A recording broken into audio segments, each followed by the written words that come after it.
Hello and welcome. This is doctor आकृति और आप हैं मेरे साथ मेरे अपने चैनल आरकेसी रिहा पे। Hello and good evening everyone. Suraj, Manish, Rupam, Akhtar, Anand, Reshu, Aarzoo, good evening to all. Good evening. Audio video clear है? जल्दी जल्दी से बता दीजिए ताकि हम फटाफट से अपना ये सेशन स्टार्ट कर सके। Good evening Rupam, Mansi, Monika, all good, all clear. Gautam भी आ चुके हैं, Nitara, okay, Ayesha, all good. Pooja Kumari, good evening. Ranu, okay. चलिए, क्या हाल भाई सभी के? क्या हाल है भाई? जल्दी जल्दी से कमेंट बॉक्स पे कमेंट करके बता दो कैसे हो तुम सब। श्रद्धा पांडे, नजीब अंसारी, शीतल, ओके, आस्था जायसवाल, पूजा कुमारी, प्रभात यादव। चलिए, ओके, ग्रेट, बढ़िया है। तो स्वागत है सभी का घटना चक्र सीरीज के क्लास नंबर 2 में। कल हम लोगों ने एक चैप्टर कंप्लीट किया था और उसके बाद उसका जो भी पीडीएफ था मैंने आज अपने टेलीग्राम चैनल पे आप लोगों से शेयर कर दिया है। आज हमारी क्लास नंबर 2 है। जैसा कि मैं आप सबको बता चुकी हूँ, घटना चक्र एक बुक है जहाँ पर आपके वेरियस स्टेट पीसीएस के जितने भी एग्ज़ाम्स होते हैं उसके क्वेश्चंस कंपाइल किए रहते हैं। तो आप किसी भी एग्ज़ाम की तैयारी कर रहे हैं जहाँ पे साइंस एक अच्छी लेवल की आती है तो ये सीरीज़ आपके लिए बहुत ज़्यादा यूज़फुल साबित हो। ओके, ठीक है मैम, आज आप कुछ ज़्यादा ही खूबसूरत लग रही हो। चलिए भाई, धन्यवाद, कुछ ज़्यादा ही धन्यवाद। Good evening Yasmin. चलो, पंकज की गुत्थी सुलझी या नहीं? शुरू करें भाई? रेडी हैं सारे लोग? स्टार्ट कर सकते हैं? सबका नोटबुक सबके पास है, शुरू कर सकते हैं। मनीषा, ओके जी। पहला सवाल आपके स्क्रीन के ऊपर ये रहा, यूपी पीसीएस 2011 का सवाल। यस। चलो, बढ़िया है सूरज, जवाब देंगे, जल्दी से जवाब देंगे, फटाफट से आंसर करेंगे। रिड्यूसिंग नॉन रिड्यूसिंग शुगर जो पढ़े थे वो भी आया था आपके एग्जाम में, जो हम लोग लास्ट डे जस्ट रिवाइज किए थे उसको। चलो, जवाब देंगे। एंजाइम्स के बारे कौन सी बातें जो हैं वो करेक्ट है यानी कि सही है? चलो आंसर करो। वो बायो कैटलिस्ट होते हैं और वो अपना एक्शन वहीं पर परफॉर्म करते हैं जहां वो प्रोड्यूस किए जाते हैं, यानी जहां उनका उत्पादन किया जाता है। दोनों में से कौन सी बातें सही है? विकास, गुड इवनिंग। अरे यास्मिन, पंकज ने तुम्हें कहा कि पहले जॉब लो पहले। आमतौर पे ये डायलॉग्स लड़कियां बोलती हैं लड़कों को, नहीं कि मेरी शादी पापा तुमसे तभी करेंगे जब तुम नौकरी लोगे। हाँ? इस बार पंकज ने गूगली फेंक दी, पंकज ने उल्टा कर दिया। चलो, बढ़िया है। दिस शोज कि हमारा देश सही में आगे बढ़ रहा है। बढ़िया, नहीं है कि नहीं भाई? जिम्मेदारी लड़कों की ही क्यों हो भाई कमाने की, लड़कियों की भी होनी चाहिए। बढ़िया। आओ यहाँ पे देखते हैं किसके बारे हम बात करेंगे, एंजाइम्स के बारे। तो जब हम एंजाइम के बारे बात करते हैं तो आमतौर पर एंजाइम क्या होते हैं? एंजाइम जरूरी है आपके रिएक्शंस के लिए, ठीक है? जो भी रासायनिक प्रतिक्रिया हैं उनके लिए कौन जरूरी है? तो उनके लिए एंजाइम्स जरूरी हैं। एंजाइम्स किसके बने होते हैं? तो हमेशा ध्यान रखना, enzymes are majorly made up of proteins. अधिकतर एंजाइम, अधिकांश एंजाइम प्रोटीन्स के बने होते हैं, ठीक है? सारे एंजाइम्स प्रोटीन के नहीं बने होते, ये बात क्या करना, अच्छे से ध्यान रखना। अधिकांश एंजाइम प्रोटीन के बने होते हैं, अधिकांश एंजाइम प्रोटीन के बने होते हैं। अगर हम आपसे बोलें कि ऐसे एंजाइम का नाम बताइए जो प्रोटीन से बना हुआ नहीं है, तो आपका जवाब क्या होगा? उस एंजाइम का नाम बताइए जो प्रोटीन का नहीं बना हुआ। चलो जवाब दो। गुड इवनिंग शिवानी, बड़े दिनों के बाद तुम्हारी हसीन शक्ल दिखी है यहाँ पे। Good evening really, good evening. Yes, उस एंजाइम का नाम बताइए जो प्रोटीन का बना हुआ नहीं है। इस पर आपका जवाब क्या होगा? नहीं कोई इसी का जवाब है? ढूंढने की कोशिश करना। आर से शुरू होता है एंजाइम का नाम। चलिए, ओके, यहाँ पर देखिए, एंजाइम और हार्मोन में एक बहुत बेसिक सा अंतर है जो ध्यान से आपको जानना है। हार्मोन क्या होते हैं? हार्मोन जो भी केमिकल सब्सटेंस है, रासायनिक पदार्थ हैं, वो जो काम करते हैं दूर तलक भी काम कर सकते हैं। कहने का सिंपल मतलब है, जैसे मान लेते हैं हार्मोन आपकी पिट्यूटरी ग्लैंड में बना है, पीयूष ग्रंथि में बना है, तो वो काम बाकी अंगों तक भी कर सकता है। जैसे आपको अच्छे से पता है कि पिट्यूटरी ग्लैंड से निकला ग्रोथ हार्मोन जो होता है वो आपके ग्रोथ का कारण होता है, आपकी वृद्धि का कारण होता है, राइट। इसका मतलब है कि पिट्यूटरी से निकला हुआ ग्रोथ हार्मोन काम कर रहा है आपके पैर के मसल्स पे, और क्या कर रहा है, आपकी लंबाई बढ़ा रहा है। तो हार्मोन का नेचर क्या है कि बनते कहीं और है लेकिन अपना असर दूर तक भी दिखा सकते हैं।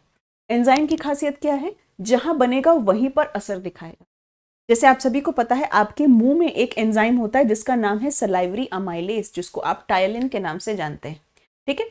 तो उसका असर मुंह तक ही रहेगा, पेट पर, पेट में जब खाना जाएगा तो उसका असर नहीं रहेगा।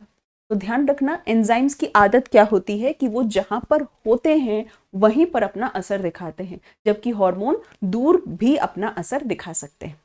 ओके, अल हबीबी काहे जी, काहे अल हबीबी। चलो मनीष का आंसर सही था, और भी किसी ने आंसर दिया है, वो सही आंसर दिया रेशो ने, राइबोजाइम। यस, प्लीज ध्यान रखिएगा, राइबोजाइम एक एक्सेप्शन है, एक अपवाद है। क्यों? भले ये एंजाइम है लेकिन ये प्रोटीन का बना हुआ नहीं है। भले ये एंजाइम है लेकिन ये प्रोटीन का बना हुआ नहीं है। तो राइबोजाइम एक एक्सेप्शन है, एक अपवाद है, ठीक। ओके, नहीं भाई, हम बीपी, अच्छा बीपीएससी बॉटनी हमको सुनाई दिया, एमएससी बॉटनी। बीपीएससी बॉटनी के लिए कोई अलग से तो किताब नहीं आती जी मार्केट में। चलो आ जाओ, राइबोजाइम क्या है भाई, एक्सेप्शन है, यानी कि अपवाद है, ठीक, क्योंकि भले एंजाइम है लेकिन प्रोटीन का बना नहीं है। समझ में आ गई बात? गुड इवनिंग दीपक, क्लियर? सारी बातें क्लियर हो गई। इसका मतलब है कि ये दोनों बातें सही हैं, बोथ 1 and 2 आर करेक्ट। अपनी कॉपी में नोट करेंगे, एंजाइम्स, अधिकांश एंजाइम्स प्रोटीन के बने हैं, अपवाद राइबोजाइम का नाम नोट करेंगे। चलते हैं अगले सवाल पे। ग्लूकोज को इथेनॉल बनाने के लिए कौन सी एंजाइम जो है वो कारगर है? ग्लूकोज से को अगर इथेनॉल में परिवर्तित करना है, ग्लूकोज को किस में परिवर्तित करना है? इथेनॉल में। C2H5OH, ये है आपका इथेनॉल। तो बताइए जरा कौन सी एंजाइम जो होगी वो यहां पर इस्तेमाल की जाएगी? Good evening Raman Kumar Rana, enzyme का नाम बताइए, कौन सी एंजाइम इस्तेमाल होगी? जाइमेज, invertase, maltase, diastase? Yes, very good, it is जाइमेज। जाइमेज एक बहुत इंपॉर्टेंट एंजाइम है जो ग्लूकोज को किस में कन्वर्ट करती है? ग्लूकोज को इथेनॉल में कन्वर्ट करती है। इंपॉर्टेंट क्वेश्चन है, बहुत सारे एग्जाम्स में अलग अलग रूप से ये सवाल आपका पूछ लिया गया है, ठीक। Okay, yes, it is जाइमेज। अगर आपसे पूछा जाता है माल्टेज क्या करता है, भाई अगर किसी भी एंजाइम के शब्द के अंत में ASE लिख दिया जाए, समझ जाना वो एक एंजाइम है। यानी माल्टेज क्या करेगा? माल्टोज को तोड़ने का काम करेगा, है ना। माल्टोज को क्या करेगा? तोड़ने का काम करेगा। ग्लूकोज से इथेनॉल बदलने का काम जाइमेज नाम की एंजाइम करती है, ठीक। अगर आपसे पूछा जाता है कि इथेनॉल का यूज कहाँ है तो क्या कहोगे? मैं अगर आपसे पूछूं इथेनॉल का यूज बताइए, इथेनॉल का यूज बताइए, तो क्या करेंगे? क्या क्या बताएंगे, क्या क्या यूज है इथेनॉल का? इथेनॉल का यूज अगर आपसे पूछा जाता है तो जवाब क्या देंगे? वेट कर रहे हैं हम। साइंस एंड टेक वाले स्टूडेंट्स बताएंगे भाई, साइंस एंड टेक में अभी हम लोग चिल्ड इथेनॉल का एक यूज पढ़े हैं। चिल्ड इथेनॉल, ठंडी दारू का एक यूज पढ़े हैं हम लोग अभी साइंस एंड टेक में। बताइए, वेट कर रहे हैं हम। इथेनॉल का क्या क्या यूज है? इथेनॉल एक बहुत अच्छा सॉल्वेंट है, एक बहुत अच्छा विलायक है, इसीलिए बहुत सारी दवाइयों में सॉल्वेंट के तौर पर यूज होता है भाई साहब। Ma'am liquor, ma'am beer. Ethanol क्या है भाई? एक बहुत अच्छा सॉल्वेंट है, एक बहुत अच्छा विलायक है, इसी वजह से ये इस्तेमाल किया जाता है बहुत सारी दवाइयों में, टॉनिक्स में, है कि नहीं? दूसरी चीज बहुत बढ़िया शिवानी मैम, इथेनॉल ब्लेंडिंग चर्चा में है, साइंस एंड टेक लड़की ने डाला बीच में, बहुत बढ़िया। इथेनॉल ब्लेंडिंग यानी कि अब लक्ष्य क्या है कि अब पेट्रोल के साथ इथेनॉल मिक्स किया जाएगा, है कि नहीं? दूसरी चीज आपको नेक्स्ट इंपॉर्टेंट चीज क्या है जाननी है? स्पूलिंग ऑफ डीएनए, अभी हम लोग 2 दिन पहले साइंस एंड टेक के बैच में पढ़े हैं कि स्पूलिंग ऑफ डीएनए के लिए लास्ट चीज जो डाली जाती है वो एक चिल्ड इथेनॉल है, और चिल्ड इथेनॉल डालने के बाद डीएनए के जो स्ट्रैंड्स होते हैं यानी डीएनए के धागे जो होते हैं वो अलग हो जाते हैं, यानी डीएनए की स्पूलिंग, स्पूलिंग ऑफ डीएनए, है ना। ये सब तुरंत क्लिक करना चाहिए। जब भी आप सब्जेक्ट्स पढ़ते हो तो रिलेट करके पढ़ो, तुरंत ये चीजें क्या होनी चाहिए, आपको क्लिक होनी चाहिए। ठीक है, चले अगले सवाल पर चल सकते हैं, नेक्स्ट क्वेश्चन पर चल सकते हैं। चलो अगला सवाल क्या पूछ रहा है कि सोलर एनर्जी एटीपी में कहां पर परिवर्तित किया जाता है। बीपीएससी प्रीलिम्स 2019 का सवाल है। सोलर एनर्जी एटीपी में कहां परिवर्तित किया जाता है, इसका जवाब देंगे।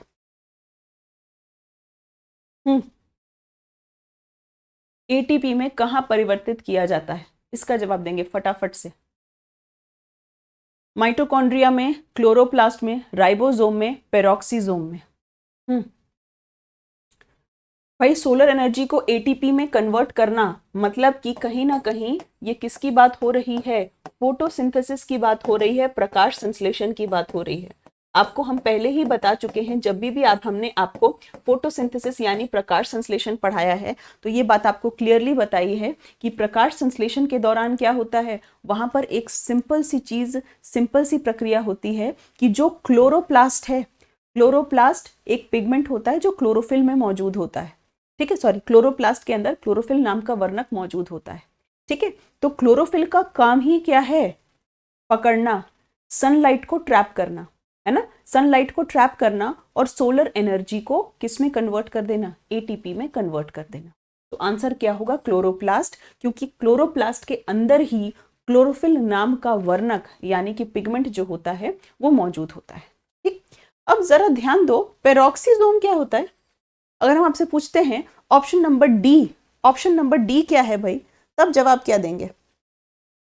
ऑप्शन नंबर डी, यानी अगर आप पेरोक्सीसोम के बारे आपसे कोई पूछता है तब आपका जवाब क्या होगा।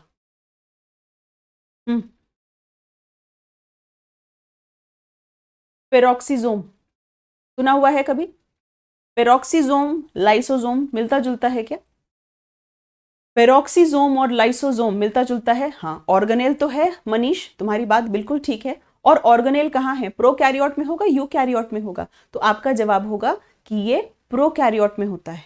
ठीक है, पेरोक्सीसोम एक सेल ऑर्गेनेल है जो प्रोकैरियोट में होता है, और ये शरीर से जो टॉक्सिक चीजें होती हैं उसको निकालने का काम करता है, जैसे H2O2 हाइड्रोजन पेरोक्साइड। ठीक है, ओके, तो इन चीजों को एक तरीके से क्या हुआ है, बाहर निकालने का काम करता है। बहुत हद तक लाइसोजाइम से इसका फंक्शन, लाइसोसोम से जो इसका फंक्शन है, कार्य है, वो क्या है, मिलता जुलता है। ठीक है, तो पेरोक्सीसोम का काम भी कहीं ना कहीं टॉक्सिक चीजों को बाहर निकालने का है। ठीक है, क्लियर। यूकैरियोट में पाया जाता है पेरोक्सीसोम, यूकैरियोट में पाया जाता है भाई। प्रोकैरियोट में एक ही सेल ऑर्गेनेल पाया जाता है, राइबोसोम। आप लोगों को बार बार बताने की जरूरत है क्या। गुड इवनिंग, गुड इवनिंग रानी। चलो, फोटोसिंथेसिस में सबसे ज्यादा इफेक्टिव लाइट कौन सी है। कौन सी ज्यादा इफेक्टिव लाइट है। अरे तुम लोग वापस है अपने पीजे में लग गए आपस में, चलो जवाब दो यहाँ पे, जवाब दो यहाँ पे जल्दी जल्दी। यस, आंसर करेंगे जल्दी जल्दी। मोस्ट इफेक्टिव इन फोटोसिंथेसिस कौन होगा, मोस्ट इफेक्टिव। सिद्धांत भी आ गया, चलिए। गैंग में आजकल आदित्य नहीं दिख रहा, बस आदित्य, सत्यम नहीं दिख रहा और अवि नहीं दिख रहा, नहीं तो सूरज, मनीष, अच्छा प्रिंस भी नहीं दिख रहा। मोस्ट इफेक्टिव कौन होगा भाई, मोस्ट इफेक्टिव जो होगा उसका नाम है रेड लाइट, है ना। Red light and blue light सबसे ज्यादा इफेक्टिव है ना। जो फोटोसिंथेसिस होगी वो रेड और ब्लू में सबसे अधिक होगी। ओके, क्या ध्यान रखना है आपको कि क्या सब वेवलेंथ में फोटोसिंथेसिस होती है। क्या सब वेवलेंथ पे फोटोसिंथेसिस होती है, जी नहीं। आपको एक टर्म याद रखनी है और टर्म है पार। ठीक है, वो शब्द क्या है, शब्द है पार। ओके, पार क्या है भाई, photosynthetically active radiation, photosynthetically active radiation, और वो है पार। ठीक, वेवलेंथ किसकी है, इसने वेवलेंथ कितनी है, यानी 400 से 700 नैनोमीटर। इस वेवलेंथ, इस तरंग दैर्घ्य की ही लाइट में फोटोसिंथेसिस सबसे इफेक्टिव होती है। ऐसा नहीं है कि किसी भी वेवलेंथ में फोटोसिंथेसिस क्या हो जाएगा, इफेक्टिव हो जाएगा। वो कितने में होता है, 400 से 700 नैनोमीटर। ओके, उसी को हम क्या कहते हैं, पार, फोटोसिंथेटिकली एक्टिव रेडिएशन। ठीक है, क्लियर है ये वाली चीज, पार प्लीज शब्द याद रखना। ग्रीन लाइट में फोटोसिंथेसिस क्या होती है, सबसे कम होती है। रीजन क्या है उसका, ग्रीन लाइट में फोटोसिंथेसिस क्या होती है, सबसे कम होती है। क्या कारण है उसका, क्या कारण है, क्योंकि भाई देखिए, ग्रीन लाइट खुद ही ग्रीन है। क्लोरोफिल की बात अगर हम करते हैं तो क्लोरोफिल का रंग क्या है, खुद ही ग्रीन है। जो खुद ही ग्रीन है वो ग्रीन लाइट को कैसे अब्सॉर्ब करेगा, वो उसको क्या करेगा, वापस रिफ्लेक्ट कर देगा, है कि नहीं। क्लोरोफिल का खुद का कलर ही ग्रीन है, तो जो खुद ही ग्रीन है वो ग्रीन कलर की वेवलेंथ को कैसे एब्जॉर्ब करेगा, उसको क्या कर देगा, उसको रिफ्लेक्ट कर देगा। ठीक है, तो ग्रीन में जो फोटोसिंथेसिस होता है वो मिनिमम होता है, प्रकाश संश्लेषण जो है वो क्या है, वो मिनिमम है। ठीक, आज I think paid back students को ऑलरेडी पता है, सुबह एक बहुत ही दुखद खबर मिली हम लोगों को। मेरा एक बहुत पुराना स्टूडेंट मोहित वालिया, आप लोगों को शायद याद होगा, वो यूट्यूब पे भी अभी हाल फिलहाल भी आया हुआ है और रेगुलर स्टूडेंट था मेरा, पुराना स्टूडेंट था। तो कुछ टाइम से कहते हैं ना कि कनेक्शन छूट सा गया था। उसने कॉम्पिटिटिव एग्जाम की तैयारी छोड़ के वो ऑस्ट्रेलिया चला गया था, क्योंकि कोविड में उसके दोनों माता पिता की डेथ हो गई थी। और वो आप बताइए, एक लौता बच्चा था अपने माता पिता का। तो कोविड में उसके फादर मदर दोनों की डेथ हो गई थी, और फिर उसके दादाजी ने उसको गवर्नमेंट जॉब वगैरह की तैयारी छुड़वा के वो ऑस्ट्रेलिया भेज दिया था। तो ऑस्ट्रेलिया में वो अपना गुजारा कर रहा था और पढ़ाई कर रहा था, 24 ईयर्स का। 2-3 दिन पहले उसको हार्ट अटैक आया, और आज मुझे जो एक और उसका फ्रेंड और हमारा स्टूडेंट है अभिषेक, उसने बताया कि मैम अब वो नहीं रहा है इस दुनिया में। तो सुबह से जब से मैं वो बात सुनी हूँ, तो वही लग रहा है सुन के कि लाइफ कितनी अनप्रिडिक्टेबल है। लगता है 2 से 3 दिन पहले किसी वीडियो में किसी स्टूडेंट ने पूछा था कि मैम आपकी क्लास किसके लिए हेल्पफुल है, तो उसने लिखा कि भाई मैं ऑस्ट्रेलिया में एग्जाम की तैयारी कर रहा हूँ, मैम के लिए, मैम की सारी क्लासेस हर जगह हेल्पफुल होती है। पेड बैच भी लेना चाह रहा था वो, कुछ दिन पहले मेरी कॉलर से उसकी बात हुई है और उसने कहा कि मैम का पेड बैच लेना है। तो हमने कहा कि नहीं, नंबर तो इंडिया का होना चाहिए, वहाँ के नंबर से हमें नहीं लगता कि ये पॉसिबल हो पाएगा। तो बहुत स्ट्रेंज बात है कि बिल्कुल हेल्दी था। तुम देखना मोहित के नाम से मेरे पुराने वीडियोस पे कितने, मतलब हर वीडियो पे उसका कमेंट होता था और लाइव पे भी वो होता था। पिछले हफ्ते की बात है कि वो ऑलरेडी था और आज पता चल रहा है कि अब वो है ही नहीं। तो बहुत ही स्ट्रेंज बात है, और जब से मैंने सुबह से सुना है तो ध्यान लग नहीं रहा। बहुत बहुत ही स्ट्रेंज बात है। उससे हम कभी मिले नहीं हैं, हमेशा ऑनलाइन के थ्रू ही उससे बात हुई है। बट क्या बोलें आप लोगों को, नहीं समझ पाओगे शायद। बहुत एक अजीब सा कनेक्शन बन जाता है स्टूडेंट से, जब आप, भले बात नहीं होती है, रोज़ नहीं बात होती है, लेकिन जब आपका कोई स्टूडेंट होता है ना, तो एक कनेक्शन बन ही जाता है, भले आप ऑनलाइन ही पढ़ाओ, ऑफलाइन पढ़ाओ, जैसे भी पढ़ाओ। तो सुनकर बहुत वियर्ड लग रहा है। यही कहूँगी कि सब लोग अपना ध्यान रखिए। लाइफ एक्चुअल में सभी की लाइफ बहुत ज़्यादा अनप्रिडिक्टेबल है, और किसी के साथ भी कुछ भी हो जा रहा है, नहीं। और सबसे बुरी बात तो ये है कि आप एक्चुअली, अब उसके घर में कोई भी नहीं है, फादर मदर उसके जा चुके थे, भाई बहन में कोई है नहीं। और आपको अच्छे से पता है कि रिश्तेदार तो भाई सभी के रिश्तेदार ही होते हैं, किसी से भी बहुत ज़्यादा एक्सपेक्टेशन करना गलत है, नहीं। चलिए, तो देखते हैं क्या है। चल, पीछे कोई है भी नहीं रोने वाला, ये भी नहीं कह सकते कि भगवान जो है सांत्वना दे या हिम्मत दे बाकी लोगों को घर में, क्योंकि घर पे कोई है ही नहीं। घर पे कोई नहीं है, पूरी फैमिली खत्म है। और इमेजिन करो, उसके दादा उसको ऑस्ट्रेलिया भेजे और नेक्स्ट मंथ उसके दादा की भी डेथ हो गई। तो एक्चुअली दादाजी जिन्होंने उसके लिए किया था वो भी नहीं रहे, वो भी नहीं रहे। Just imagine. Good evening everyone. चलिए नेक्स्ट क्वेश्चन पे आते हैं, ठीक है। हाँ, वो भी नहीं रहे रेशु, पता चला कि वो भी नहीं रहे, उनकी भी डेथ हो गई। चलिए अगले सवाल पे आ जाते हैं। ओके, आ जाओ नेक्स्ट क्वेश्चन पे। Good evening everyone, good evening. चलो देखो नेक्स्ट क्वेश्चन, देखो यहाँ पे क्या लिखा हुआ है। नेक्स्ट क्वेश्चन देखो यहाँ पर क्या लिखा हुआ है। हम्म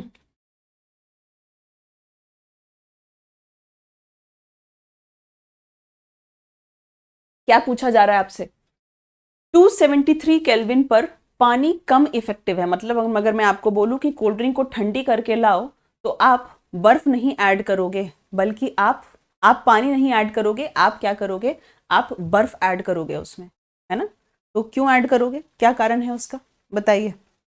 लेटेंट हीट का कॉन्सेप्ट है, गुप्त ऊष्मा का कॉन्सेप्ट है, आंसर करिएगा। कोविड के बाद एग्जैक्टली दीपक, कोविड के बाद हार्ट अटैक का इश्यूज बहुत ज्यादा हो रहा है। तुम याद करो, कल भी हम लोगों ने क्वेश्चन किया था एस वाला, याद है तुम लोगों को? एस रिसेप्टर वाला एक क्वेश्चन किए थे कल, लास्ट क्वेश्चन। और उसमें आप लोगों को हम बताए थे कि जो एस रिसेप्टर होते हैं वो हमारे ब्लड वेसल्स में मौजूद हैं, रक्त वाहिका में मौजूद हैं, लंग्स में मौजूद हैं, किडनी में मौजूद हैं, है ना? इन हर जगह हमारे एस रिसेप्टर मौजूद हैं, हार्ट में भी मौजूद हैं। जहां जहां पर एस रिसेप्टर मौजूद होगा, कोविड अपना कहर उस अंग पर रखेगा। और आप देखते हो कि कोविड के मरीजों को लंग की बीमारी होती है, निमोनिया होता है, हार्ट अटैक होता है, ठीक है? तो आफ्टर कोविड इफेक्ट्स देखा जा रहा है बहुत लोगों में ये हार्ट अटैक वाला इशू, बिकॉज कोविड कर क्या रहा है, आपके ब्लड वेसल्स में, स्पेशली हार्ट की आर्टरी में थक्का जमा दे रहा है, ब्लड क्लॉट बना दे रहा है, and this is the reason बहुत सारे हार्ट अटैक्स हो रहे हैं, हेल्दी लोगों को हार्ट अटैक हो रहे हैं। गुड इवनिंग प्रमोद, आंसर बताइए यहाँ पे क्या आंसर होगा? क्वेश्चन आपके सामने है भाई, 273 केल्विन पर। अब भाई ये बताओ मुझे कि 273 केल्विन कौन सा डिग्री सेल्सियस है, कौन सा डिग्री सेल्सियस है? यस, आपको अच्छे से पता है कि अगर आपके सामने टेम्परेचर डिग्री सेल्सियस में लिखा है, ठीक है, और आप उसमें 273 ऐड कर देते हैं तो आपको केल्विन में तापमान मिल जाता है। आपको क्या होता है, आपको केल्विन में तापमान मिल जाता है, ठीक है? तो कहने का सिंपल मतलब है कि अगर टेम्परेचर 273 केल्विन है, मतलब डिग्री सेल्सियस में कितना है? डिग्री सेल्सियस में कितना है, जरा ये बताइए। डिग्री सेल्सियस में वो 0 डिग्री सेल्सियस होगा, डिग्री सेल्सियस में वो 0 डिग्री सेल्सियस होगा, हाँ या ना? ठीक। अब एक बात सिंपल सी देखो, आपको मैंने एक एक्सपेरिमेंट बताया था, इनफैक्ट लेटेंट हीट जब भी हम लोग पढ़ते हैं तो लेटेंट हीट के लिए एक सिंपल एक्सपेरिमेंट बताया जाता है। कौन सा एक्सपेरिमेंट है वो?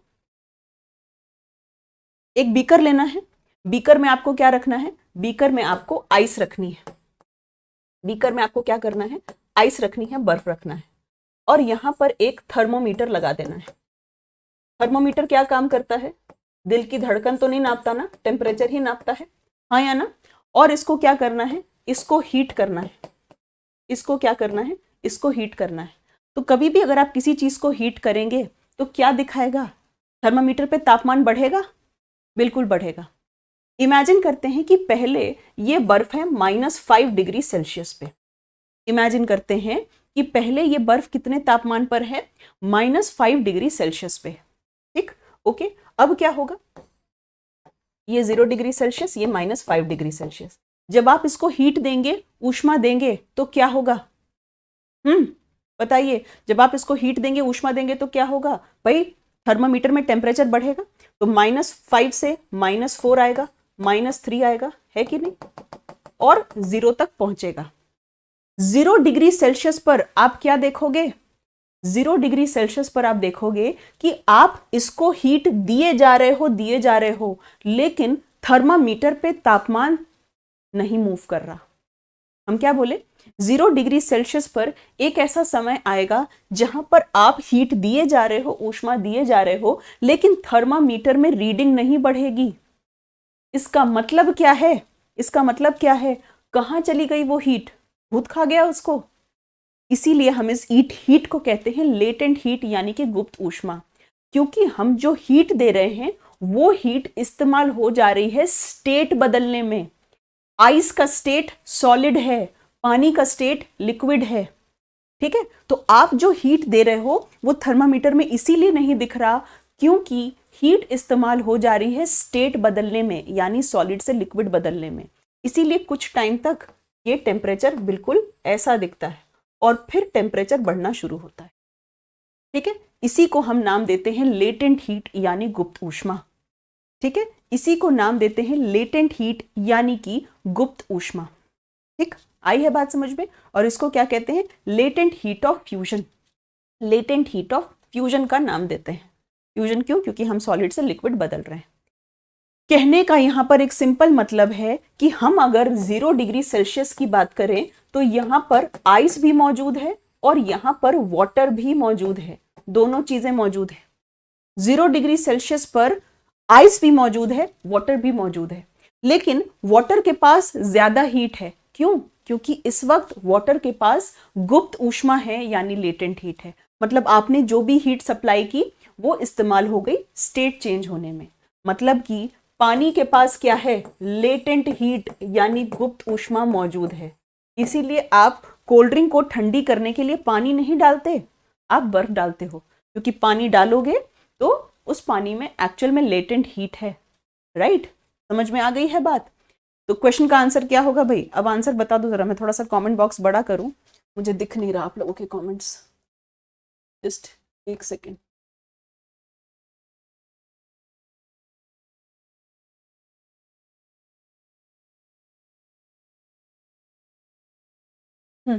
चलिए। यस, वो लेटेंट हीट ऑफ वेपोराइजेशन है नीपा, वो लेटेंट हीट ऑफ वेपोराइजेशन है, तभी स्टीम से आपको ज्यादा जलन होती है कंपेयर टू पानी। 100 डिग्री सेल्सियस में अगर आप पानी से जलो, लेकिन जो आप स्टीम से जलते हो वो आपके लिए ज्यादा सिवियर हो जाता है। आंसर अब क्या होगा? बी होगा या सी होगा? Water? Of course answer C होगा। एग्जैक्टली आंसर सी होगा। 273 केल्विन यानी 0 डिग्री सेल्सियस पे पानी के पास मोर एनर्जी है, और वो कौन सी एनर्जी है? Latent heat. वो कौन सी एनर्जी है? Latent heat of fusion. ठीक, ओके, चलें आगे, आगे चल सकते हैं। चलिए बढ़िया सवाल था ये, कॉन्सेप्ट बेस्ड क्वेश्चन, बढ़िया सवाल। दूसरा सवाल, नेक्स्ट सवाल देखो, एनडीए का क्वेश्चन आपसे क्या पूछ रहा है? एब्सोल्यूट जीरो टेम्परेचर कौन सा है डिग्री सेल्सियस में? एब्सोल्यूट जीरो टेम्परेचर बताना है आपको डिग्री सेल्सियस में। हमेशा ध्यान रखिएगा, परम शून्य तापमान यानी एब्सोल्यूट जीरो टेम्परेचर कहलाता है 0 केल्विन। क्या कहलाता है? 0 केल्विन कहलाता है। और कभी भी केल्विन और डिग्री सेल्सियस में आपको कन्वर्जन करना है तो क्या ध्यान रखना है कि तापमान अगर डिग्री सेल्सियस में है तो उसमें आप 273.15 ऐड करते हैं, आपको तापमान केल्विन में मिल जाता है। ठीक है, तो अगर तापमान 0 केल्विन है तो 0 डिग्री सेल्सियस में कितना होगा? बता दो भाई। प्लस को इधर ले जाएंगे तो माइनस हो जाएगा, यानी ये हो जाएगा -273.15 डिग्री सेल्सियस। ठीक, इजी एंड सिंपल। आपके लाइक्स के फॉर्म में एनर्जी तो पहुंचाते रहो भाई, इतना तो कर सकते हो। ठीक है, इजी है, सिंपल सी बात है ये, कोई दिक्कत तो नहीं।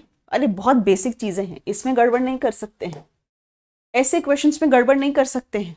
ठीक है, चलो नेक्स्ट क्वेश्चन पे आ जाओ। सोलर एनर्जी इलेक्ट्रिक एनर्जी में किसके द्वारा कन्वर्ट की जाती है? सोलर एनर्जी केमिकल एनर्जी में क्या करनी है आपको? कन्वर्ट करनी है। किसके द्वारा की जाएगी? कौन से सेल के द्वारा की जाएगी, ये बताइए।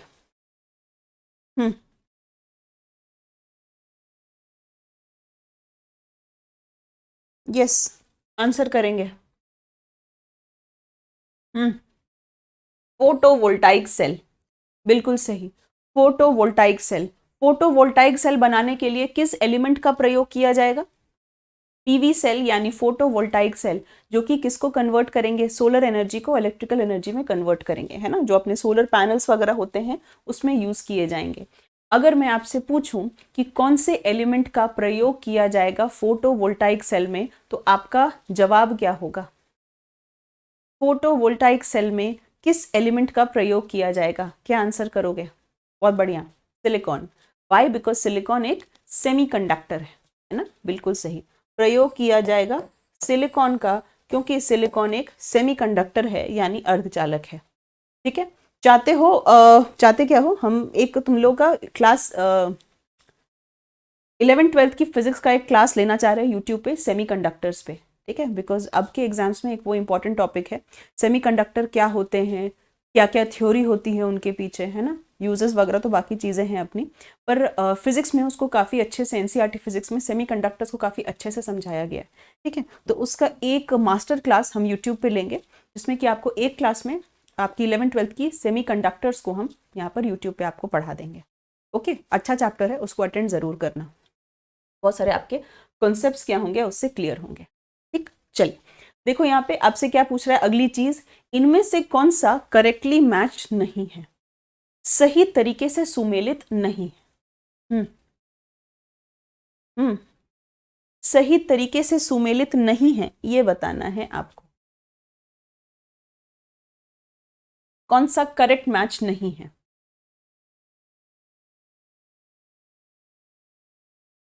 Yes, neoprene specialised rubber, aspartame synthetic sweetener, oxytocin hormone, rayon modified starch.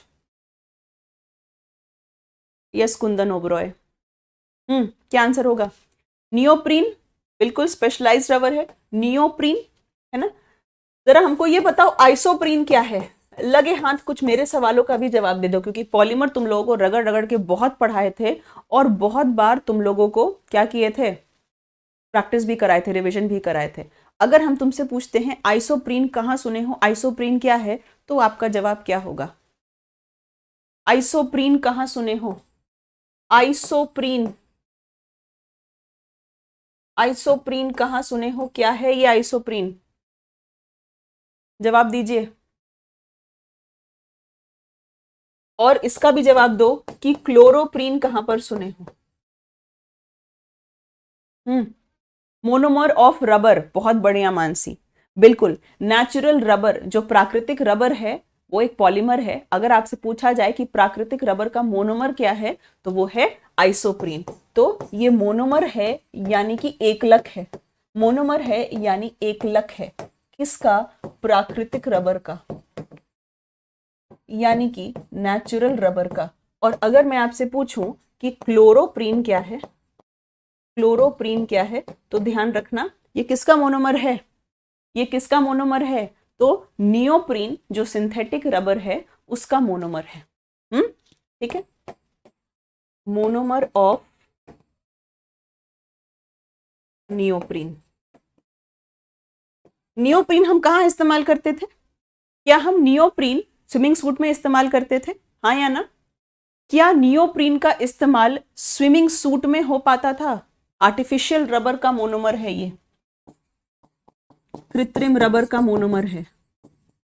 अब हमको ये बताओ कि क्या हम लोग नियोप्रीन स्विमिंग सूट में यूज करते थे? बिल्कुल यूज करते थे। क्यों यूज करते थे? क्योंकि नियोप्रीन इंसुलेटर होता था। जो भी गोताखोर होते थे, जब वो पानी में नीचे जाते थे जहां पर टेम्परेचर बहुत कम होता था, तो उस केस में अगर ये नियोप्रीन से बनी हुई जैकेट पहन के जाते थे या स्विम सूट पहन के जाते थे, तो उससे फायदा क्या होता था? बॉडी हीट एस्केप नहीं कर पाती थी। बॉडी हीट एस्केप नहीं कर पाती थी स्विम सूट पहन के जब ये जाते थे। ठीक है, तो शरीर की गर्मी शरीर में रहती थी, हीट एस्केप नहीं कर पाती थी, एक तरह से उनको वार्म रखता था। शाइस्ता कह रही है मैम आपकी बुक बहुत अच्छा है, आपकी बुक बहुत अच्छी है, धन्यवाद। चलिए ओके, एस्पार्टेम की बात करो भाई, एस्पार्टेम के बारे एक बढ़िया सा पॉइंट बता दो तो सब, एस्पार्टेम के बारे एक बढ़िया सा पॉइंट बता दो। एस्पार्टेम भले सिंथेटिक स्वीटनर है, आर्टिफिशियल शुगर है, इसके बारे एक बढ़िया सा पॉइंट। एस्पार्टेम कहां पर हम लोग इस्तेमाल करते हैं? ठंडे में इस्तेमाल करते हैं, या ठंडे ड्रिंक्स में इस्तेमाल करते हैं, या गर्म ड्रिंक्स में इस्तेमाल करते हैं? गुड इवनिंग वृंदा, 17वीं के लिए फाउंडेशन बैच सही रहेगा? मोहम्मद देवन पूछ रहे हैं, मुहर्रम देवन पूछ रहे हैं कि 17वीं के लिए जो फाउंडेशन बैच है वो ठीक रहेगा? भाई कहाँ है पेड बैच के स्टूडेंट सब? मेरे पेड बैच ऑलरेडी एक चल रही है, जो भी मेरे स्टूडेंट्स हैं फीडबैक दे दो ज़रा। पूछ रहा है कि बैच सही रहेगा, मानसी, रेशु सब यहीं पर हैं, प्रीति झा सब यहीं पर हैं। एस्पार्टेम आर्टिफिशियल स्वीटनर है, यस रेशु, बहुत बढ़िया। हम इसको इस्तेमाल करते हैं सिर्फ और सिर्फ ठंडे पानी में, ठंडे खाने में, यानी कि कोल्ड ड्रिंक में। क्यों? क्योंकि एस्पार्टेम अनस्टेबल होता है कुकिंग टेम्परेचर पे। अगर आप कभी भी एस्पार्टेम को गर्म खाने में डाल देते हैं तो क्या होता है, उससे क्या होता है, वो फट जाता है। It is unstable at cooking temperature, खाने के तापमान में अस्थिर होता है। इस वजह से हम इसको सिर्फ और सिर्फ किस में डालते हैं? ठंडे खाने में डालते हैं, कोल्ड ड्रिंक में डालते हैं। ठीक है, ये है एस्पार्टेम। ठीक, ओके। हमको जरा ये बताओ कि स्वीटेस्ट आर्टिफिशियल शुगर कौन सा है? सबसे मीठा कृत्रिम शर्करा कौन सा है? बुक कैसे मिलेगा? नीतू सिंह पूछ रही है बुक कैसे मिलेगा, तो आर.के. चौधरी पब्लिकेशन से मिल जाएगा, गूगल पे जाके सर्च करिए, या आपकी स्क्रीन पर नंबर स्क्रॉल कर रहा होगा 7351572127, ठीक है। इस नंबर पर आप एक व्हाट्सएप डाल दो, आपको बुक के लिए QR कोड प्रोवाइड कर दिया जाएगा। बहुत बढ़िया मनीष, एलिटेम जो है सबसे मीठा कृत्रिम शर्करा है, बहुत बढ़िया। चलो अगला देखो, अगला देखो, अगला क्या है? अगला है ऑक्सीटोसिन। ऑक्सीटोसिन, क्या ऑक्सीटोसिन हार्मोन है? बिल्कुल। क्या हम ऑक्सीटोसिन को ही लव हार्मोन कहते हैं? बिल्कुल। ऑक्सीटोसिन के दो कार्य होते थे। पहला कार्य क्या होता था? एक तो मिल्क रिलीज करता था, है ना, मिल्क इजेक्शन करता है, यानी स्तन से दूध की अस्वीकृति। जब माँ बच्चे को दूध पिलाती है तो ब्रेस्ट से मिल्क का निकलना, दूध का निकलना ऑक्सीटोसिन के वजह से था। और माँ जब बच्चे को जन्म देती है उस स्थिति में यूट्रस का जो कॉन्ट्रैक्शन है, गर्भाशय का जो संकुचन है, वो भी किसके वजह से होता था? वो भी ऑक्सीटोसिन के वजह से ही होता था। हाँ या ना? बिल्कुल सही। Yes, I love oxytocin hormone, my favourite hormone. बिल्कुल, हम सबका हमारी माँ से जो रिश्ता है और जो प्यार है वो ऑक्सीटोसिन के वजह से ही है, क्योंकि जब भी माँ ने हमको जन्म दिया और दूध पिलाया तो भर भर के माँ के शरीर में ऑक्सीटोसिन निकला, जिसके वजह से क्या हुआ? माँ हमको इतना प्यार करती है सभी को। ठीक, चलिए ओके, रेयॉन के बारे आओ। रेयॉन क्या है भाई? रेयॉन आर्टिफिशियल सिल्क है। क्या हम रेयॉन को ही आर्टिफिशियल सिल्क कहते हैं? कृत्रिम सिल्क, कृत्रिम रेशम इसी को कहते हैं, ठीक है। और ये मॉडिफाइड स्टार्च नहीं है, एक तरह से सेल्यूलोज का ही बदला हुआ रूप है। चलिए, बेस्ट ऑफ लक शाइस्ता। चलो आगे देखें, आगे चल सकते हैं। चलो नेक्स्ट देखो। भाई जबरदस्ती उसको भैया काहे बना रही हो रेशु? ये तो गलत बात है। मनीष पहले ही कर दिया कि हम तुम्हारे भाई नहीं है, तो जबरदस्ती भाई काहे बना रही हो? हम्म चलो यस, कौन सा करेक्टली मैच नहीं है? कौन सा करेक्टली मैच्ड नहीं है? यस भाई, इसमें तो हम मनीष का साइड लेंगे। ऐसा थोड़ी है कि जबरदस्ती किसी को भी भाई बना दोगी। इसका आंसर दो।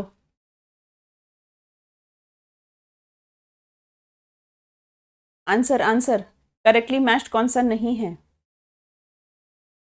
1 2 3 4 सब करेक्टली मैच नहीं है। बताइए, बहुत बढ़िया। देखो, रेडियो एक्टिविटी ऐसा यूनिट क्या होगी? बेक्वेरल होगी, है ना। BQ होगी, यानी कि बेक्वेरल होगी ऐसा यूनिट। इसीलिए ये वाली चीज क्या है? गलत है, ठीक है। ये वाली चीज क्या है? गलत है, एकदम करेक्ट। पावर ऑफ लेंस ऐसा यूनिट डायोप्टर, हीट जूल, और प्रेशर पास्कल, ठीक है जी। यस, हेनरी बेक्वेरल आ जाएगा। चलिए ओके, अगला सवाल। इनमें से कौन सी ग्रीन हाउस गैस नहीं है? Argon, chlorofluorocarbon, methane, carbon dioxide. Hmm हम्म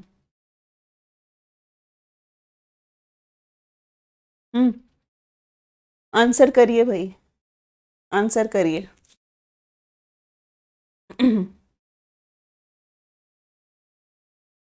चलिए जी, जवाब दीजिए। ग्रीन हाउस गैस कौन सी नहीं है? Argon, chlorofluorocarbon, methane, carbon dioxide. Yes, argon कैसे भाई ग्रीन हाउस गैस होगी? आर्गन ग्रीन हाउस गैस नहीं है, ठीक है। अगर हम आपसे पूछते हैं कि आर्गन को आप पीरियोडिक टेबल, आवर्त सारणी में कौन से ग्रुप में क्लासिफाई करेंगे, किस ग्रुप का एलिमेंट है? मॉडर्न पीरियोडिक टेबल, आधुनिक आवर्त सारणी में कौन से ग्रुप का एलिमेंट है? तो जवाब क्या होगा? तो जवाब क्या होगा? हम्म हम्म बिल्कुल कर सकते हैं जीतू भैया। हम्म नोबेल गैस है, अक्रिय गैस है? हम ग्रुप नंबर पूछे, हम ग्रुप नंबर पूछे। बहुत बढ़िया भारती, ग्रुप नंबर 18, बिल्कुल सही, ग्रुप नंबर 18। ग्रुप नंबर 18 के एलिमेंट्स याद रखने के लिए ट्रिक आप लोगों को क्या बताए थे? हीमा, नीना और करीना का एक्सरे रंगीन, यही ट्रिक बताए थे। हीमा, नीना और करीना का एक्सरे रंगीन, यही बताए थे। Helium, neon, argon, krypton, xenon, radon. I hope याद आ गया होगा एक्सरे रंगीन वाला ट्रिक। चलो नेक्स्ट क्वेश्चन पे आ जाओ। डेंगू फीवर किस मच्छर के काटने से होता है? बाय द वे ये कुछ क्वेश्चंस आपके यूपी पीसीएस प्रीलिम्स 2022 के सवाल हैं। ठीक, क्यों करा रहे हैं? बिकॉज यूपी पीसीएस का एग्जाम बहुत दूर नहीं है, 24 या 17 मार्च को आपका एग्जाम होने वाला है। उसके पहले 11 फरवरी को यूपी आरओ एआरओ का एग्जाम है, 11 फरवरी को ही हरियाणा पीसीएस का एग्जाम है। ठीक है, तो कहने का मतलब है कि अब आपके सारे PCS back to back scheduled हैं। Yes, answer. डेंगू फीवर कौन करता है? क्यूलेक्स करता है। कौन कहा? सूरज सी लिख रहा है। भाई क्यूलेक्स मच्छर कौन सी दो बीमारी फैलाता है? क्यूलेक्स मच्छर दो ये बीमारी का हम तुमको बताए हैं, एक है फाइलेरिया और एक है जैपनीज एंसिफिलाइटिस। ओके, एक है आपका फाइलेरिया या फाइलेरियासिस और दूसरा है जैपनीज एंसिफिलाइटिस दिलीप। ठीक, ओके। एडीज मच्छर फैलाता है CDYZ, CDYZ। ठीक है। श्वेता कुमारी पूछ रही है मैम आपकी शादी हो गई? जवाब दो भाई श्वेता कुमारी को। श्वेता कुमारी को हमको इतना यंग कंसिडर करती है। अरे अपनी शादी का 5वां सालगिरह मनाने वाले हैं 24 फरवरी को, और पूछ रही हो शादी हो गई? बेटी भी 1 साल की हो गई। लो बोलो, चलो आंसर करो। चलिए जवाब दीजिए। कौन सा मैमल है जो अंडा देता है? अंडा देने वाले स्तनधारी, हेजहॉग, लॉरिस, एकिडना या कैंगरू? आंसर करो।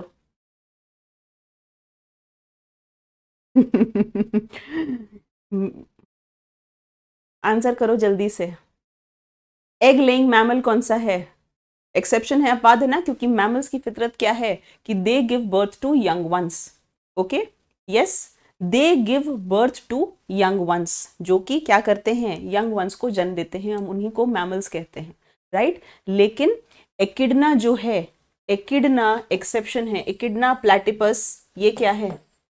एग लेइंग मैमल्स हैं, अंडे देने वाले स्तनधारी, अंडे देने वाले स्तनधारी। ठीक, चलिए, यस। चले अगले पे चले, अगले पे चले। चलो अगले पे चलने से पहले सुन लो जरा काम की बात। जो भी लोग स्टेट पीसीएस के एस्पिरेंट है, यूपीएससी के एस्पिरेंट है, सीडीएस एनडीए देने वाले हैं, उन सब के लिए एक बहुत बेहतर बैच ऑलरेडी चल रहा है मेरा, साइंस एंड टेक, जहाँ पे 6 to 10th की NCERT plus science and tech पढ़ाया जा रहा है। ओके, और इसकी फीस आपकी 1499 है। 500 के डिस्काउंट के बाद आपको ये 999 का बैच, बाइलिंगुअल बैच है। चलो पार्टी चाहिए सबको, किस बात का पार्टी दे भाई? हाँ, किस बात का पार्टी दे? पहले हमको ये बात बताओ, कोई ऐसा उपलब्धि तुम्हारा हुआ या हमारा हुआ? नहीं। हाँ, तो फिर किस बात का पार्टी दे? चलो आंसर करेंगे इस क्वेश्चन को। बैसिलस हीमोफिलस इन्फ्लुएंजा किस चीज का कारण बनता है? बताइए जरा, किस चीज का कारण बनता है, ये बताओ।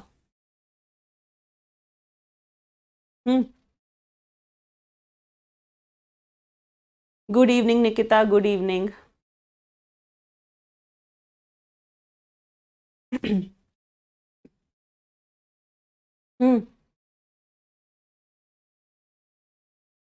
तो फरवरी में है ना, तो अभी काहे के लिए पार्टी लोगे? अभी तो 2 महीना बाकी है। मेनिंजाइटिस होगा, वूपिंग कफ होगा।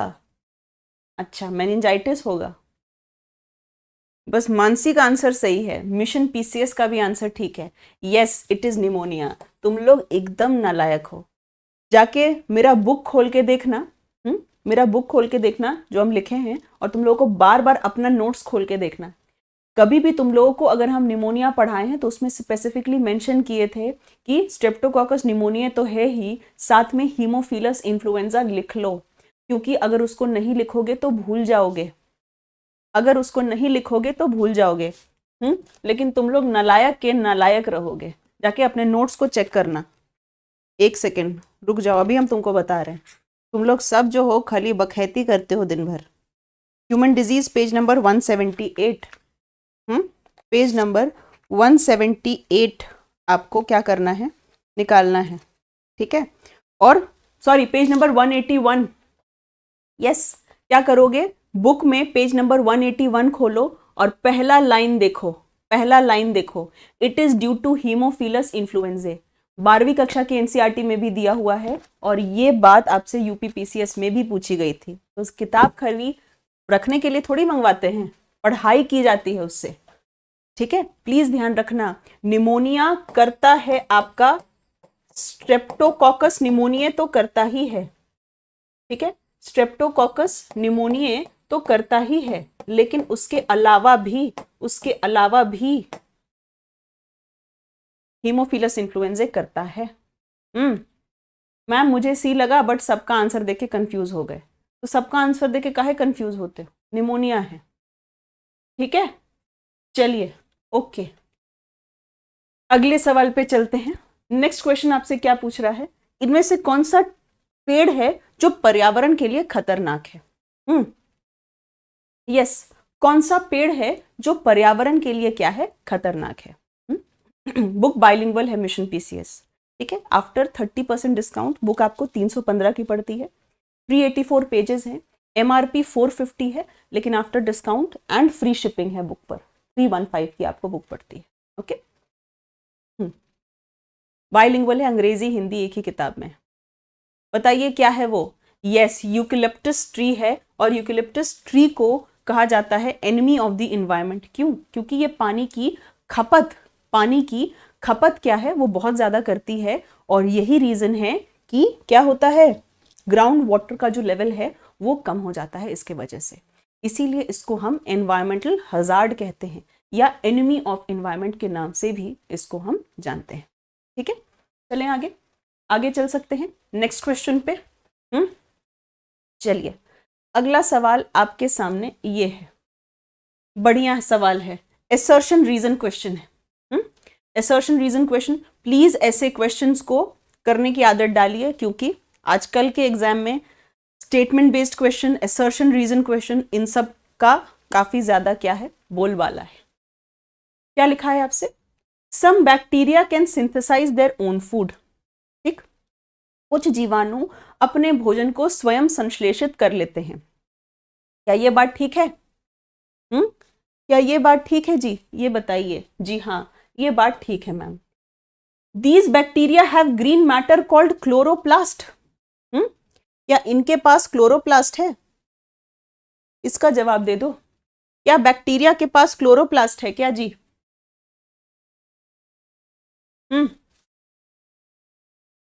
बैक्टीरिया के पास क्लोरोप्लास्ट हो सकता है? नहीं, क्लोरोप्लास्ट सिर्फ और सिर्फ प्लांट्स के पास है। बैक्टीरिया फोटोसिंथेसिस क्यों कर सकते हैं?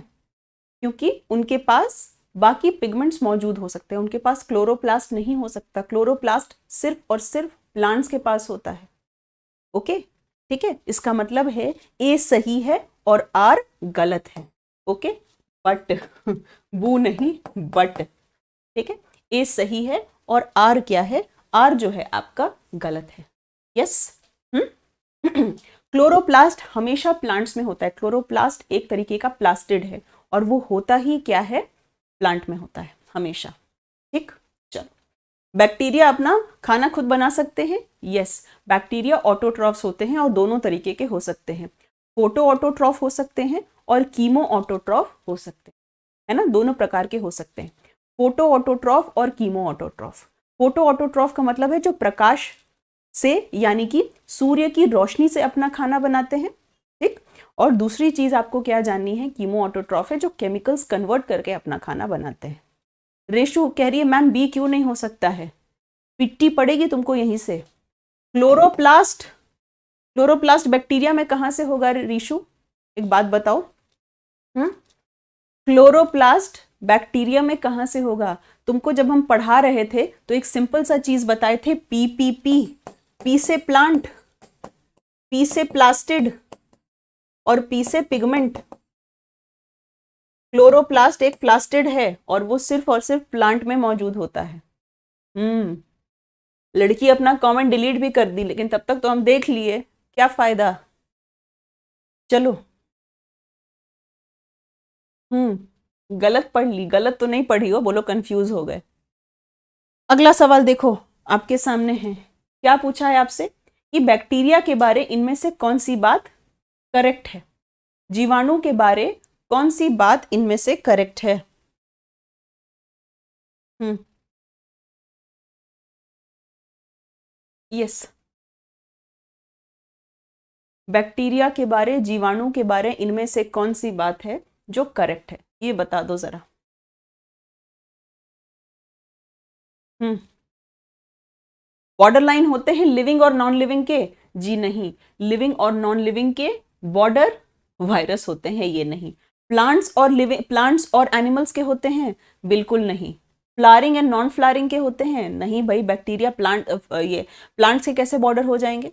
इसका मतलब है कि सारी बातें गलत हो गई हैं, कोई भी बात यहां पर इनके बारे सही नहीं है। ठीक, ओके, चले अगले सवाल पर चल सकते हैं, अगले सवाल पर चल सकते हैं, नेक्स्ट क्वेश्चन पे आते हैं। चलिए, okay. Autonomous growth and reproduction, खुद से वृद्धि और प्रजनन करने में सक्षम सबसे छोटा जीव कौन सा है? वायरस, जीवाणु, माइकोप्लाज्मा, जीवाणु भोजी। Babita good evening. पढ़ते तो हैं पर भूल जाते हैं, उपाय बताइए। उपाय एक ही है अभिषेक, कि उसको बार बार रिवाइज करिए, तभी आपको ध्यान होगा कि ऐप पे हम आप लोगों का हर संडे टेस्ट लेते हैं। ठीक है, 3 टेस्ट अभी तक हो चुके हैं हम लोग, हफ्ते भर में जो पढ़े संडे टेस्ट, हफ्ते भर में जो पढ़े संडे टेस्ट। और जब 1 महीना पूरा कंप्लीट हो जाएगा तो हम लोग क्या करेंगे कि पूरे महीने जो पढ़े हैं उसका टेस्ट। इसका मतलब है कि तुम रोज का रोज रिवाइज कर रहे हो, 1 हफ्ते में टेस्ट दे रहे हो, उसके बाद पूरे चीज को महीने में टेस्ट दे रहे हो। तो इसका तरीका यही है कि आप रिविजन करिए और जितना पॉसिबल है टेस्ट दीजिए, क्योंकि जब आप टेस्ट देते हैं एक अच्छी रिविजन के साथ तो आपको अपने में इंप्रूवमेंट देखने को जरूर मिलती है। ठीक है, ओके। Good evening Sarika. क्या है भाई? बिल्कुल सही, ये है आपका mycoplasma. Smallest organism, smallest cell, सबसे छोटी सेल कौन सी है? वो है आपका माइकोप्लाज्मा। ठीक, ओके, यस। और अगली इंपॉर्टेंट चीज आपको क्या ध्यान रखनी है? यस रेखा, बहुत पुरानी बात हो गई वो, बहुत बढ़िया। इसको हम क्या नाम देते हैं? Joker of the plant kingdom. बिल्कुल सही, इसको हम क्या देते हैं नाम? Joker of the plant kingdom. ठीक है, जोकर का नाम क्यों देते हैं? जोकर का नाम क्यों देते हैं, कारण क्या है? पहली चीज तो है भाई, आपको अच्छे तरह से पता है माइकोप्लाज्मा एक एक्सेप्शन है, एक अपवाद है। ओके, फ्री टेस्ट भी होता है ऐप पे सूरज, बट ये हम पेड वाले का बात कर रहे हैं। ठीक है, ये हम पेड वाले का बात कर रहे हैं, वीकली टेस्ट। फ्री टेस्ट भी होता है बट ये बात पेड वाले बैच का कर रहे हैं। माइकोप्लाज्मा एक्सेप्शन, अपवाद क्यों है? क्योंकि माइकोप्लाज्मा के पास सेल वॉल नहीं है, नो सेल वॉल, कोशिका भित्ति नहीं है माइकोप्लाज्मा के पास। ठीक है, एक काम करेंगे, अभी जो टेस्ट लेंगे ना, अभी तुमने डिमांड रखी कि मैम फ्री कर दीजिए, तो भाई तुम लोगों ने बोला है तो जरूर करेंगे। ठीक है, एक टेस्ट हम रखेंगे 31 दिसंबर को, 31 ऑफ दिसंबर को। ठीक है, आज ही बता दे रहे हैं, तुमने अभी बोला है तो इसलिए हम कर दे रहे हैं। अभी तक हम 5 किंगडम क्लासिफिकेशन खत्म कर देंगे, तो पूरा एक तरह से टैक्सोनॉमी का पूरा वर्गीकी का जो टेस्ट है वो 31 दिसंबर को होगा। 31 दिसंबर एक संडे है। ठीक है, आप कहोगे मैम उस दिन तो हमको पार्टी वार्टी करना है तो हम टेस्ट नहीं दे पाएंगे, तो वो अब आपकी मर्जी है। ठीक है, 31 दिसंबर को टेस्ट हम सभी के लिए ओपन करेंगे, आप सब उस टेस्ट को अटेम्प्ट करना। ठीक है, आप सब उस टेस्ट को अटेम्प्ट करना, फिर हम लीडर बोर्ड डिस्प्ले करेंगे, क्योंकि हमारे टेस्ट, हर टेस्ट में लीडर बोर्ड भी आता है कि कौन है हमारे टॉप 3। ठीक है, ओके। तो ठीक है, पेड वालों को भी ये होगा, पेड वालों को भी क्या कहते हैं, ये होगा, क्योंकि बाकी लोग भी आएंगे तो कंपटीशन बढ़ेगा, कंपटीशन बढ़ेगा। ठीक है, तो अभी से अनाउंस कर दे रहे हैं 31 दिसंबर को टेस्ट है। RKC ईडूहब है रेखा, जो आपके ऐप यूट्यूब चैनल का नाम है वही ऐप का नाम है। ओके, यस, बैच एक्सपायर हो गया है दिलीप, तो आप या तो परचेस कर सकते हो, टेस्ट ऐसे फ्री रहेगा 31 दिसंबर वाला। ठीक, ओके, तो तुम लोग सब टेस्ट देना, फिर उसके बाद हम आपका लीडर बोर्ड डिस्प्ले करेंगे। नो पार्टी, ऐसा करने वाले ही सबसे ज्यादा पार्टी करते हैं, ऐसा करने वाले लोग ही सबसे ज्यादा पार्टी करते हैं। चलो, एनीवे, बात आती है कि हम माइकोप्लाज्मा को जोकर क्यों कहते हैं। देखिए, माइकोप्लाज्मा के बारे में जब हम बात करते हैं तो उसके पास सेल वॉल नहीं है। अब सेल वॉल का काम क्या है? सेल वॉल का काम है सेल को एक शेप देना। सेल वॉल का काम क्या है? सेल को एक शेप देना। ठीक है, ओके। सेल वॉल ही नहीं रहेगा तो क्या कोई फिक्स शेप रहेगा? नहीं ना, उसका शेप बदलता रहेगा, जैसे जोकर अपना हुलिया बदलता रहता है। इसीलिए हम माइकोप्लाज्मा को joker of the plant kingdom कहते हैं। माइकोप्लाज्मा को ही पीपीएलओ के नाम से जानते हैं। ठीक है, पीपीएलओ के नाम से जानते हैं। ठीक, ओके। आप किस मैच में बिलीव करती हैं? चैप्टर कौन सा रहेगा बोले तो पूरा का पूरा biological classification, kingdom Monera, protista, fungi, Plantae, animalia. ठीक है, पूरा जो 5 जगत वर्गीकरण है सबका सब आपसे पूछा जाएगा। ठीक है, ओके। सबका सब आपसे पूछा जाएगा। क्लियर है ये वाली बात? चलिए चले अगले सवाल पर चल सकते हैं। स्मॉलेस्ट सेल दुनिया की सबसे छोटी कोशिका, सेल वॉल नहीं होती इसीलिए। चलो अगला सवाल फिर से असर्शन रीजन है।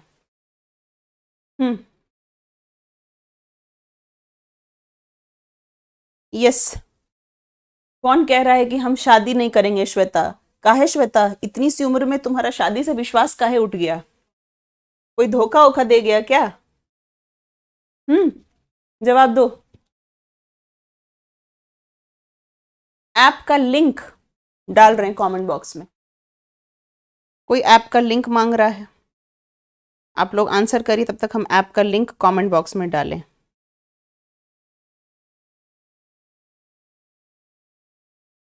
हम्म,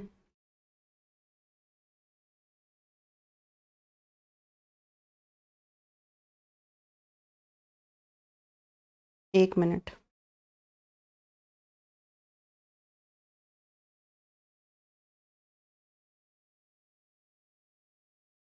चलो ऐप का लिंक पिन कर दिए हैं, ठीक है, देख लेना।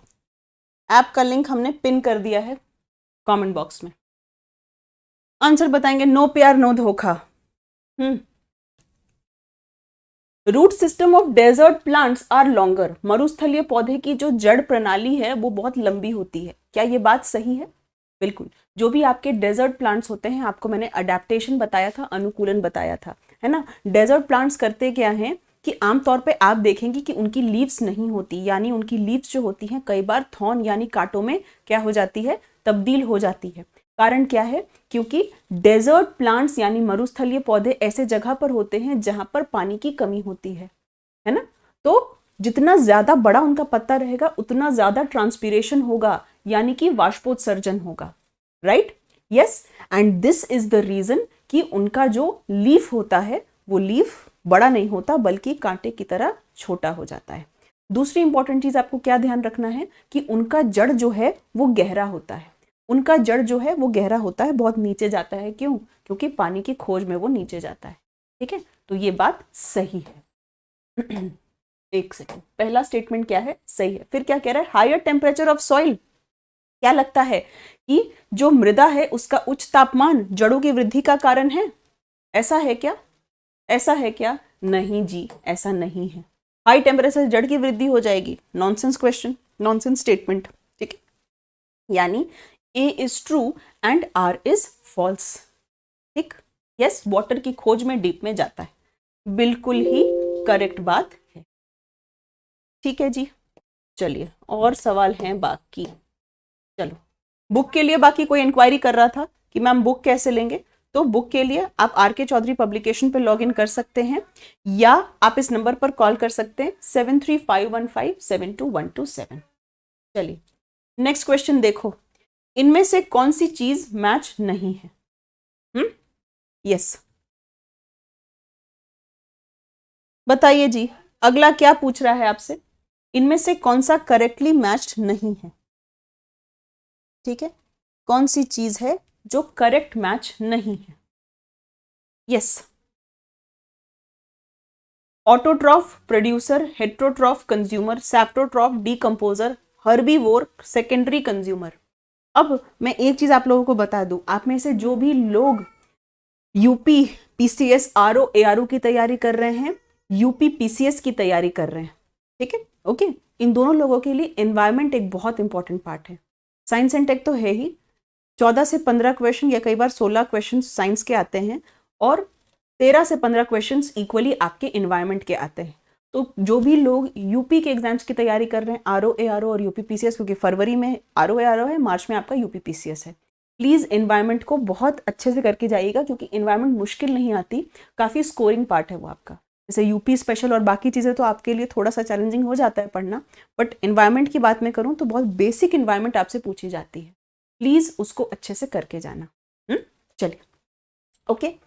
ऑटोट्रॉफ, हेटरोट्रॉफ, सैप्रोट्रॉफ, हर्बीवोर, भाई आपको अच्छे से पता है, जो प्रोड्यूसर होते हैं, जो प्रोड्यूसर होते हैं, इसका मतलब है जो खुद क्या करते हैं, प्लांट्स होते हैं जो खुद प्रकाश संश्लेषण कर सकते हैं, ठीक है। कंज्यूमर कौन होते हैं, हर्बीवोर का मतलब है घास खाने वाले शाकाहारी, इसका मतलब ये प्राइमरी कंज्यूमर होते हैं, ये क्या होते हैं, ये प्राइमरी कंज्यूमर होते हैं।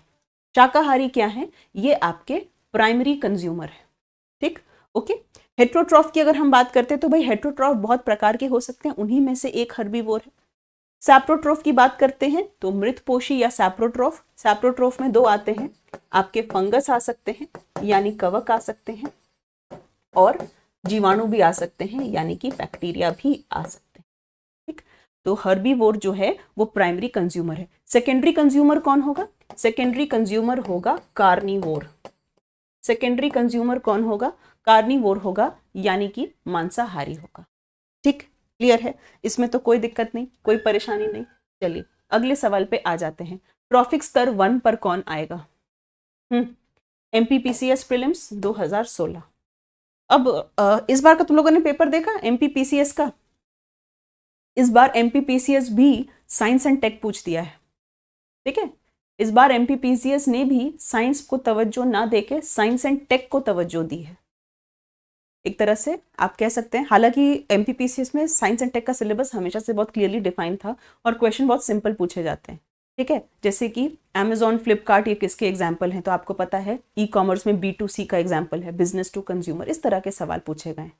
तो एमपीपीसीएस की जो साइंस एंड टेक है उनका एक सिलेबस में बहुत अच्छा सा यूनिट 9 डिफाइंड होता है और सिलेबस बहुत अच्छे से वो दे देते हैं, अनलाइक बीपीएससी। कहने का मतलब है स्टेट पीसीएस की आप तैयारी कर रहे हैं तो हाँ है, सिद्धांत आ गया था मेरे पास, है ना। तो अगर आप स्टेट पीसीएस की तैयारी कर रहे हैं तो हमेशा ध्यान रखिएगा कि सिर्फ साइंस साइंस मत करते रहिएगा, टेक पोर्शन भी देख के चलना।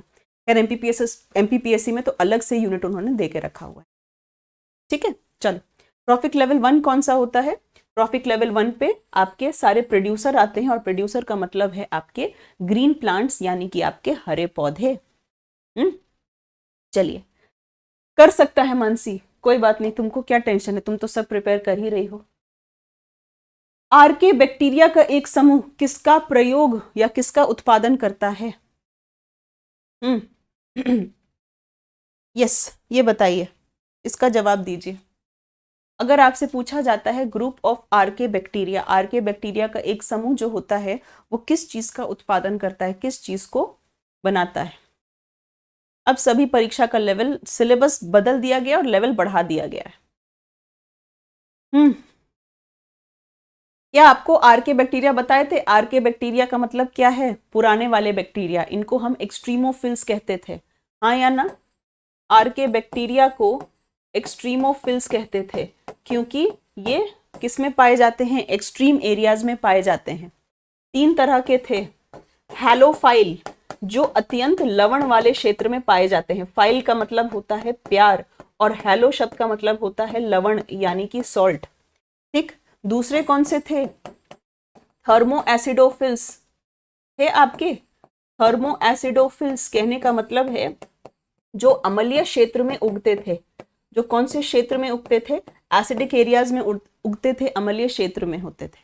और तीसरा क्या थे आपके, मिथेनोजेंस, मिथेनोजेंस जो कक्ष में पाए जाते थे, गठ में पाए जाते थे, है ना। मिथेनोजेन क्या करेंगे भाई, मीथेन बनाएंगे, नाम ही है मिथेनोजेन का मतलब क्या है कि ये किस चीज का निर्माण करेंगे, ये मीथेन का निर्माण करेंगे, ठीक है जी, इजी है, सिंपल है।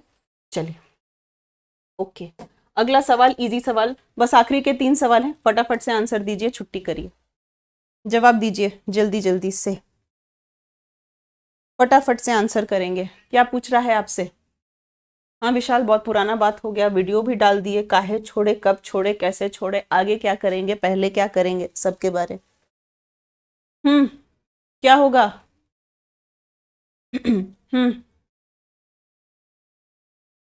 रेडनेस इन एप्पल, एप्पल में रेडनेस का कारण क्या है? Anthocyanin, lycopene, carotene, xanthophyll. Yes, it is anthocyanin, है ना। एंथोसाइनिन के वजह से ही फूल और फल का रंग होता है। लाइकोपीन टमाटर, कैरोटीन आपका क्या है? कैरोटीन है आपका क्या है भाई, जल्दी जल्दी बताओ, गाजर वाजर, ठीक है। ज़ैंथोफिल वगैरह अलग अलग पिगमेंट्स हैं जो पाए जा सकते हैं। अगला सवाल, हेरोइन किससे प्राप्त होता है? हीरोइन नहीं, हेरोइन, ठीक है। हेरोइन मतलब ड्रग वाला हेरोइन। हेरोइन किससे प्राप्त होता है? भांग से, पॉपी से, ठीक है, तंबाकू से या सुपारी से? हेरोइन किससे प्राप्त होता है? आंसर आंसर, जवाब देंगे फटाफट से।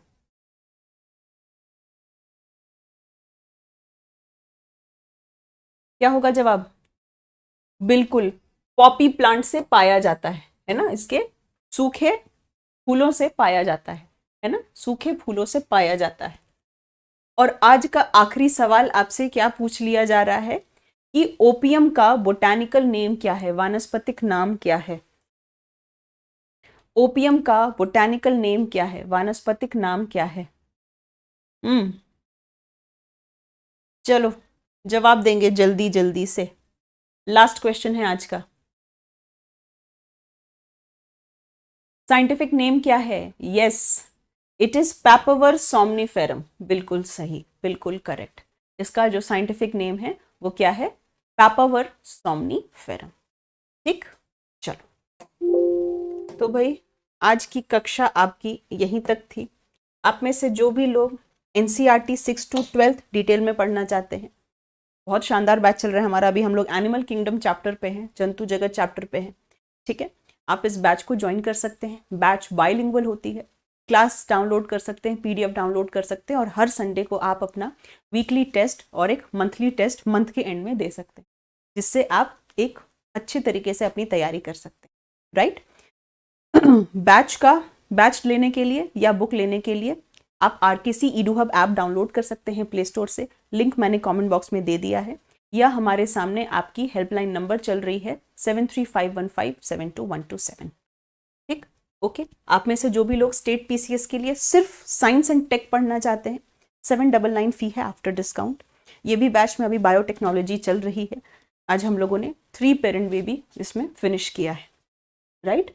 और अगर आप चाहते हैं कंप्लीट तैयारी, यानी 6 to 12 साइंस एनसीईआरटी पढ़ना चाहते हैं, साथ में साइंस एंड टेक पढ़ना चाहते हैं, दोनों चीज़ें पढ़ना चाहते हैं, तो आप हमारा कॉम्बो बैच परचेज कर सकते हैं। 1500 पर अभी डिस्काउंट है, और आपका बैच है 999 का। ठीक, ओके। बैच से संबंधित, बुक से संबंधित जो भी आपकी इंक्वायरी है, हेल्पलाइन नंबर आपके सामने है 7351572127। ठीक है। इस क्लास की जो पीडीएफ है आपको मेरे टेलीग्राम चैनल पर मिल जाएगी। कल की भी पीडीएफ है। अब हमारी नेक्स्ट क्लास कल होगी, तो घटना चक्र सीरीज में कंसिस्टेंटली जुड़े रहो। सारे क्वेश्चंस का एक जगह से आपको, जब मैं पीडीएफ दे रही हूँ तो उसको देखिए, कोई न्यू क्वेश्चन है तो उसी वक्त अपने नोटबुक्स में उसको आप नोट कर लीजिए, ताकि आप एक न्यू क्वेश्चंस को अच्छी तरह से देख सकें। ठीक है, ओके। तो चलिए फिर अब हम लोग कल मिलते हैं शाम में 7:30 बजे। तब तक खुश रहिए, मस्त रहिए। लाइक शेयर सब्सक्राइब के फॉर्म में अपना प्यार बना कर रखिए। ओके, चलिए, thank you so much, bye bye, good night, take care.